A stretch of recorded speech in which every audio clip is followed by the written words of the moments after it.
નમસ્કાર, સ્વાગત છે આપનું ડિજિટલ માધ્યમ દિવ્ય સંતાનમાં, જ્યાં અમે આપને મદદ કરીએ છીએ દિવ્ય સંતાનના ઘડતરમાં.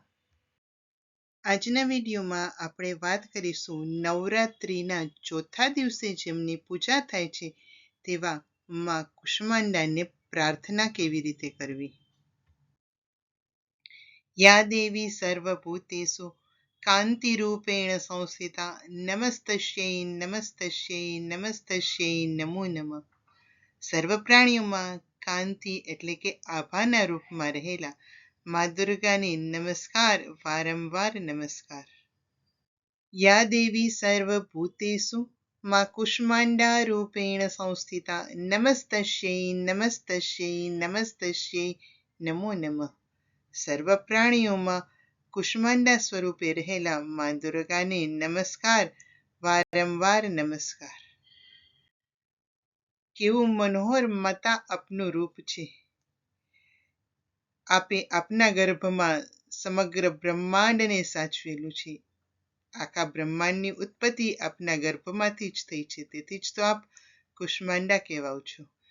હું માતા આપને વિનંતી કરું છું કે મારા બાળકની અંદર પણ સર્જનના દિવ્ય ગુણો આપ પ્રદાન કરો. સર્જન અને નવસર્જન આપનો દિવ્ય ગુણ છે.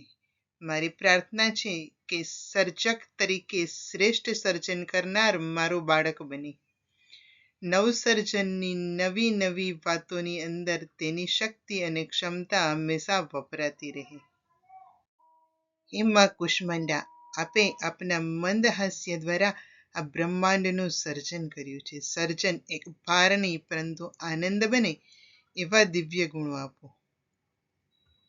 હે માતા, મારી પ્રાર્થના છે કે મારા બાળકને આયુષ્ય, યશ, બળ અને આરોગ્યની પ્રાપ્તિ આપના કૃપાથી થાય.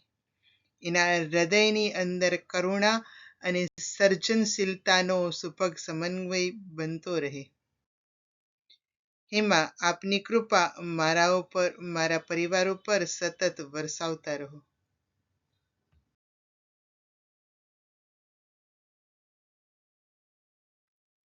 આવા જ